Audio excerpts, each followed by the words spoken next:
tak membawa apapun juga saat ku datang ke dunia.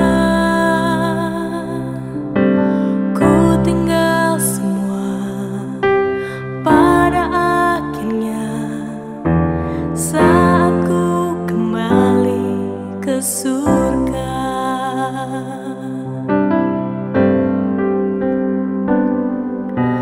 Ku tak membawa apapun juga saat ku datang ke dunia. Ku tinggal semua pada akhirnya saat ku kembali ke surga. Inilah yang ku punya, hati sebagai hamba yang mau taat dan setia padamu Bapa.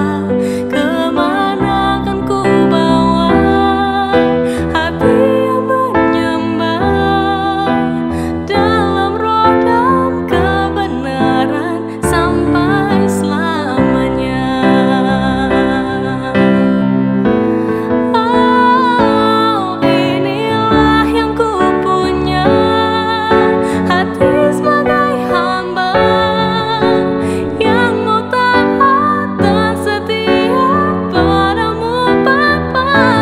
Kemana kan ku bawa hati yang menyembah dalam roh dan kebenaran sampai selamanya. Dalam roh dan kebenaran sampai selamanya.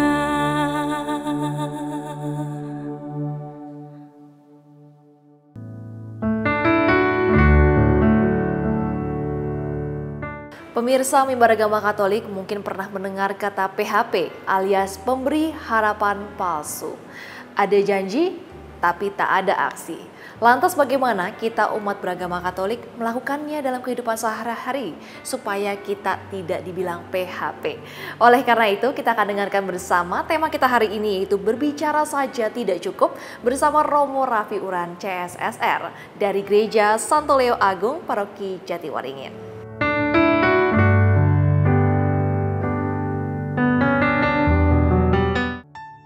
Bacaan dari surat Rasul Yakobus bab 1 ayat 19 sampai dengan 25.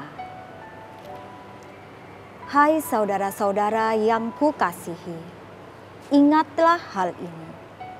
Setiap orang hendaklah cepat untuk mendengar, tetapi lambat untuk berkata-kata dan juga lambat untuk marah.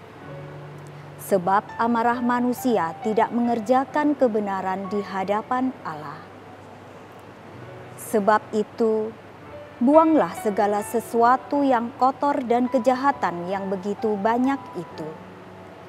Dan terimalah dengan lemah lembut firman yang tertanam di dalam hatimu, yang berkuasa menyelamatkan jiwamu. Tetapi hendaklah kamu menjadi pelaku firman, dan bukan hanya pendengar saja. Sebab jika tidak demikian, kamu menipu diri sendiri.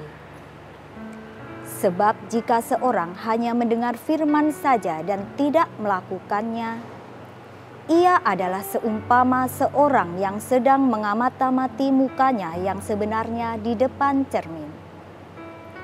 Baru saja ia memandang dirinya, ia sudah pergi, atau ia segera lupa bagaimana rupanya.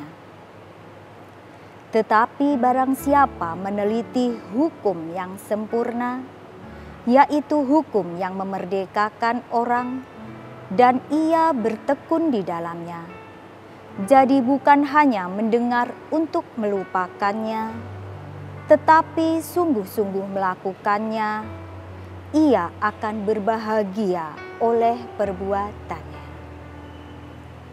Demikianlah sabda Tuhan.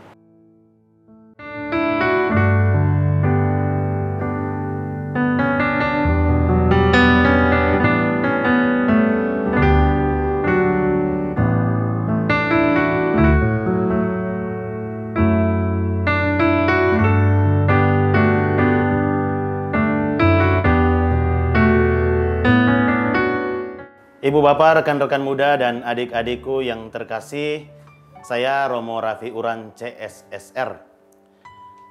Saya yakin kita semua masih ingat sebuah aklamasi penutup dari Injil.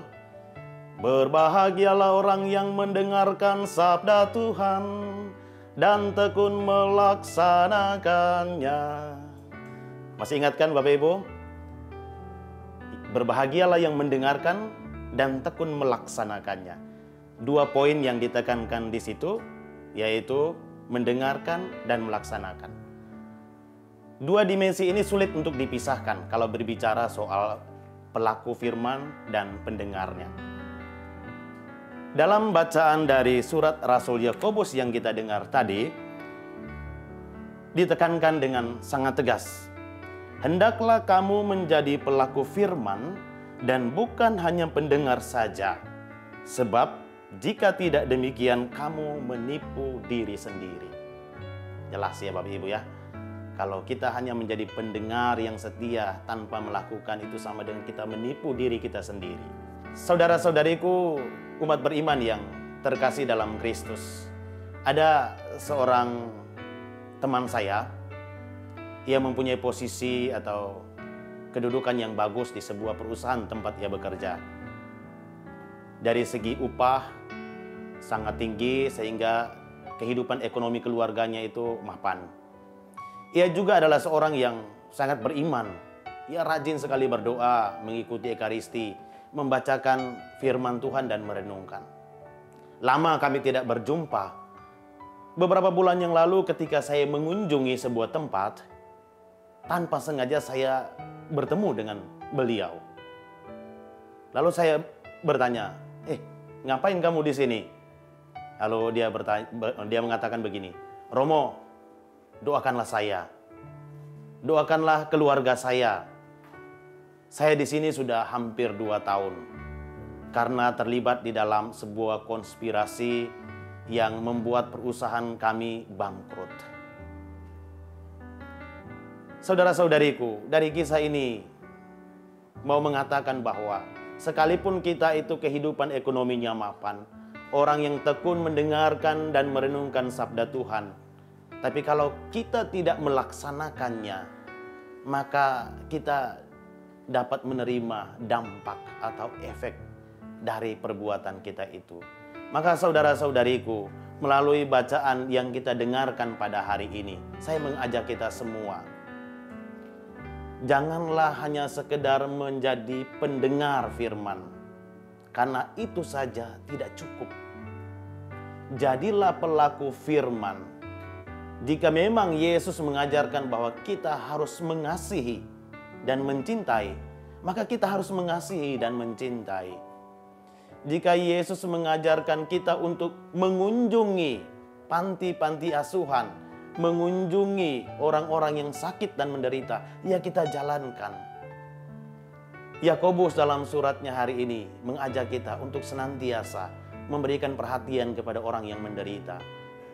Ada begitu banyak kelompok kategorial yang ada di dalam gereja yang sudah menunjukkan itu dengan cara mengunjungi orang-orang yang menderita. Legio Maria misalnya, wanita Katolik, putra-putri altar, orang muda Katolik.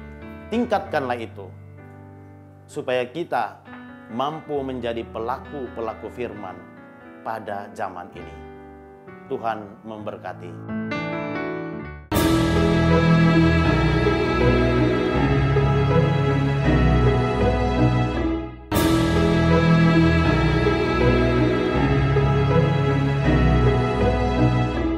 Kembali lagi di Mimbar Agama Katolik dengan tema Berbicara Saja Tidak Cukup. Hari ini kita bersama dengan Romo Raffi Uran dan juga narasumber kita yaitu seorang prodiakon, yaitu ada Bapak Hamdani Gunawan. Nah, langsung saja kita akan berbincang-bincang bersama dengan Romo Raffi Uran mengenai tema kita yang menarik nih ya. Berbicara saja tidak cukup nih ya Romo, berarti kan tandanya ya harus ada action. Nah, bagaimana caranya nih ya kita bisa menilai seseorang ini mungkin berbicara saja kah, tidak ada aksinya atau bagaimana Romo? Ya, menjadi seorang murid Yesus itu tidak cukup ya hanya berbicara. Bukan berarti bahwa berbicara atau mendengar saja itu tidak bagus, tapi bagus. Tapi kurang. Oke. Harus ada actionnya. Dan action itu biasanya muncul karena ada afeksi. Ada rasa kasih sayang di dalam diri seseorang. Rasa kasih sayang itulah yang kemudian mendorong seseorang untuk melangkahkan kaki menuju dan mengulurkan tangan untuk menolong sesama. Maka hal yang paling penting itu adalah bahwa kita keluar dari diri sendiri, membangun relasi dengan sesama, mata melihat situasi, melangkahkan kaki ke sana, mengulurkan tangan, dan menjadi aksi, menjadi aktor, menjadi pelaku firman itu. Oke, luar biasa sekali ya. Nah, kalau berbicara mengenai bicara saja tidak cukup ya, bahwa di bacaan sebelumnya tadi diajarkan untuk menjadi pelaku firman. Jadi tidak hanya menjadi seorang pendengar, tetapi juga menjadi seorang pelaku firman. Nah, lantas bagaimana nih Romo kita sebagai umat beragama Katolik dapat menerapkan firman-firman yang sudah diajarkan oleh Tuhan Yesus dan menjadi pelaku firman? Bagaimana Romo? Setiap hari ya, setiap hari kita selalu diberikan kesempatan untuk membaca, mendengar, dan merenungkan sabda Tuhan.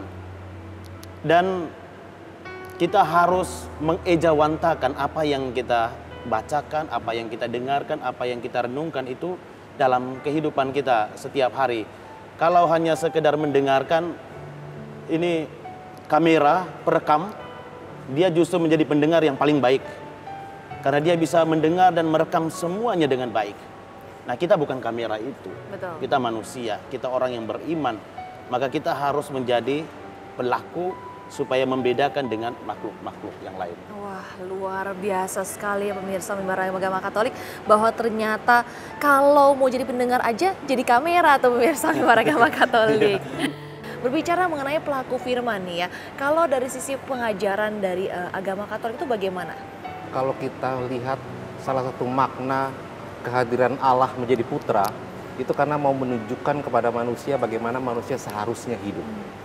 Nah, kalau kita kelompokkan apa yang dilakukan Yesus selama hidupnya di dunia, dia mengajar, dia membebaskan, dia menyembuhkan, dan dia mengampuni.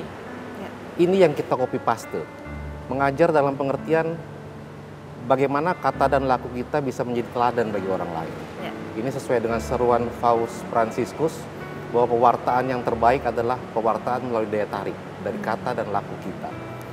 Dia membebaskan, membiarkan orang boleh berbicara secara bebas, mengembangkan bakatnya secara bebas, pengetahuannya secara bebas, menyembuhkan bagaimana tingkah kita, laku kita, perbuatan kita, kata-kata kita tidak menyakitkan hati orang lain. Dan mengampuni sudah jelas bahwa kita memang harus mengampuni sesama yang memang membutuhkan pengampunan dari kita. Oke. Seperti Jadi itu. sebenarnya menjadi pelaku firman itu sebenarnya sudah ada contohnya ya pemirsa ya. Tinggal itu copy paste. betul dari Tuhan Yesus itu sendiri. Nah, berbicara mengenai pelaku firman, masih saja nih ya Romo ya, banyak orang bilang, aduh susah deh kayaknya ya untuk jadi seorang pelaku firman. Nih bagaimana nih Romo mengenai kata-kata ini? Memang orang sering mengatakan bahwa kalau kita hanya berbicara itu mudah. Betul. Ya. Tapi untuk melakukannya itu butuh effort, butuh perjuangan yang luar biasa. Tapi Yesus sendiri dengan tegas mengatakan dalam Injil Lukas bab 8 ayat 21, mengatakan bahwa ibuku dan saudara-saudariku adalah mereka yang mendengarkan firman Allah dan melakukannya.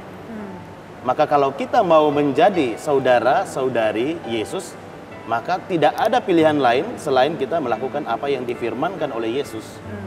Seperti kata Pak Hamdani tadi, kita meniru apa yang sudah dilakukan oleh Yesus dalam kehidupan kita setiap hari. Maka kita akan menjadi saudara-saudari Yesus. Oke. Nah, kira-kira untuk pelaku firman ini apakah berlaku untuk semua orang atau hanya orang-orang tertentu nih? Mungkin dari Romo, habis itu dilanjutkan dengan narasumber kita.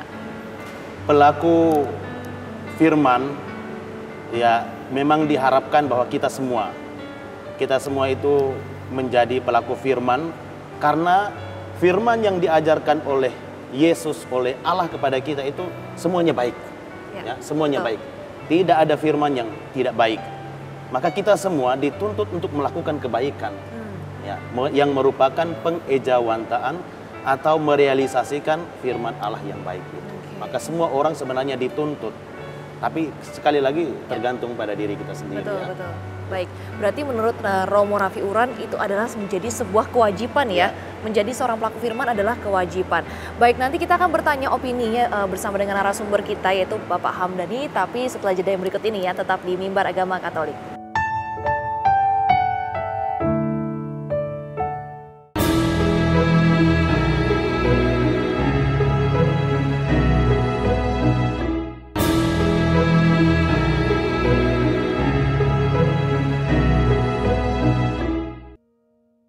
Masih di Mimbar Agama Katolik dengan tema Bicara Saja Tidak Cukup, masih bersama dengan Romo Raffi Uran dan juga narasumber kita yaitu ada Bapak Hamdani Gunawan. Romo, kalau berbicara mengenai bicara saja tidak cukup, nah kira-kira kesulitan apa saja sih yang membuat kita terhambat untuk menjadi pelaku firman? Iya, terima kasih Mbak Jessi. Setelah kita menjadi pelaku firman, tentu ketika kita menjalankan kehidupan setiap hari akan menghadapi tantangan-tantangan. Nah, saat itulah yang dibutuhkan kita sebagai pelaku firman adalah komitmen. Ya, komitmen dalam terus menjadi pelaku firman. Mengapa? Karena ketika kita menjadi pelaku firman, ada saja tantangan-tantangan, penolakan-penolakan yang terjadi di sana. Saya ambil contoh.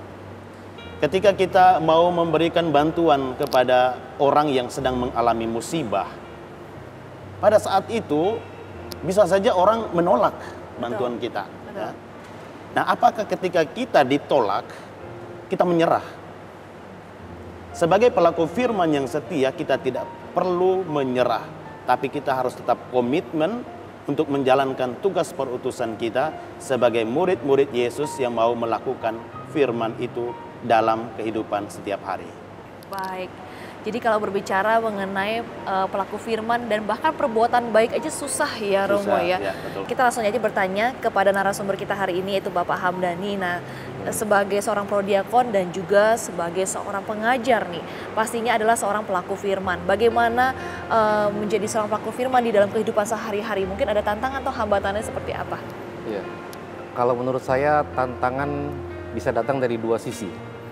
Pertama dari diri sendiri yang masih enggan melepaskan kenyamanan, kenikmatan diri sendiri, masih mengandalkan kekuatan dan daya pikirnya sendiri. Kedua, tantangan dari luar. Dari luar itu apa? Daya pikat dan pesona dunia. Di zaman modern ini tidak mudah untuk menolak itu. Nah, bagaimana kita punya kehendak yang kuat untuk mau berubah itu penting. Kehendak yang kuat untuk mau menjadi lebih baik, untuk menjadi pelaku firman itu jauh lebih penting. Kedua, ya kita jangan melekat pada hal-hal dunia. Dengan segala pesonanya, kita jangan lekat itu. Kita hanya fokus melekatkan diri pada Kristus saja. Maka dengan itu kita punya kekuatan tersendiri untuk berubah. Baik, jadi itu semua harus dimulai dari keteguhan dari diri sendiri ya pastinya ya. Nah Romo, kalau berbicara mengenai pelaku firman ya, kadang-kadang mungkin anak muda atau mungkin ada beberapa orang dewasa, udah nanti ajalah jadi pelaku firman. Atau mungkin terjun ke dalam dunia pelayanan gitu ya. Ya, kalau ada yang menunda-nunda di dalam menjadi pelaku firman, saya ingin bertanya, apakah kita tahu kapan saatnya kita dipanggil Tuhan? Kita tidak tahu. Jangan sampai kita terlambat lah. Kita belum menjadi pelaku firman, kita sudah dipanggil Tuhan. Makanya jangan pernah menunda-nunda untuk menjadi pelaku firman. Nah kalau menurut dari pendapat Bapak Hamdani Gunawan, bagaimana nih? Mungkin masih banyak anak-anak muda di luaran sana yang merasa udah nanti ajalah jadi pelaku firman atau terjun dalam dunia pelayanan. Gimana pendapat dari Pak Hamdani?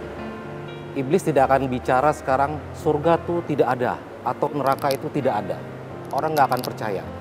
Tapi yang akan dilakukan iblis adalah menggoda cara berpikir manusia untuk terus menunda pekerjaan-pekerjaan baik yang harus dilakukan dan akan dilakukannya supaya dia tetap membangun jarak dengan Tuhannya. Dan seperti yang tadi Romo katakan, ketika jarak itu terjadi dan kita terlambat untuk berbuat sesuatu, terlambat kita. Mungkin pemirsa Mimbar Agama Katolik, kita langsung saja dengarkan ya kesimpulan untuk tema kita hari ini, yaitu berbicara saja tidak cukup. Mungkin Romo bisa kesimpulan kita hari ini. Kita sebagai murid-murid Yesus setiap minggu merayakan Ekaristi. Dan kita selalu diingatkan bahwa hidup kita itu juga harus ekaristis. Itu maksudnya adalah bahwa apa yang kita rayakan, korban Kristus yang kita rayakan di meja altar yang kudus itu, kita bawakan keluar dan diri kita bersedia untuk menjadi korban bagi sesama, mengorbankan segala sesuatu bagi orang lain yang ada di sekitar kita. Jadikanlah hidup yang lebih ekaristus. Nah, kalau dari narasumber kita hari ini, Pak Hamdani, mungkin boleh pesan-pesan atau kepada anak-anak muda nih, mungkin ya, anak muda Katolik supaya mau menjadi pelaku firman, mau turun sebagai pelayan-pelayan gereja juga mungkin, supaya semakin banyak lagi anak-anak muda Katolik yang semangat untuk meregenerasi ya. Tantangan terbesar anak muda saat ini adalah media sosial, pasti itu. Karena media sosial bisa dikatakan bisa menyediakan apapun yang dia mau. Ini tantangan tersendiri. Sebenarnya media sosial adalah sesuatu yang netral. Kita bisa pakai itu sesuai dengan apa yang kita mau sampaikan. Yang kita sampaikan negatif akan berdampak negatif. Yang kita sampaikan hal positif, kita akan berdampak positif juga bagi kita dan masyarakat. Nah, oleh karena itu, pemirsa Mimbar Agama Katolik, kita akan dengarkan bersama doa yang akan dibacakan oleh Romo Raffi Uran dengan tema kita hari ini. Silahkan Romo. Ibu bapak, rekan-rekan muda dan adik-adikku yang terkasih, mari kita akhiri kegiatan ini dengan berdoa. Dalam nama Bapa dan Putra dan Roh Kudus, amin. Allah Bapa kami yang Maha Kuasa, kami bersyukur atas kesempatan berrahmat di mana kami boleh mendengarkan sabda-Mu dan merenungkannya. Kami mohon semoga Engkau senantiasa membimbing kami dengan kuasa Roh Kudus-Mu, agar kami senantiasa berjuang menjadi pelaku-pelaku firman-Mu lewat kata dan perbuatan kami setiap hari kepada semua orang yang ada di sekitar kami. Kami mohon ini kepadamu dengan perantaran Kristus Tuhan kami. Amin. Dalam nama Bapa dan Putra dan Roh Kudus. Amin. Baik, terima kasih Romo Raffi Uran. Terima kasih juga untuk Pak Hamdani Gunawan. Terima kasih. Nah, itu dia pemirsa Mimbar Agama Katolik, tema kita hari ini yaitu bicara saja tidak cukup. Akhir kata, saya Jessie pamit undur diri, sampai jumpa di Mimbar Agama Katolik berikutnya.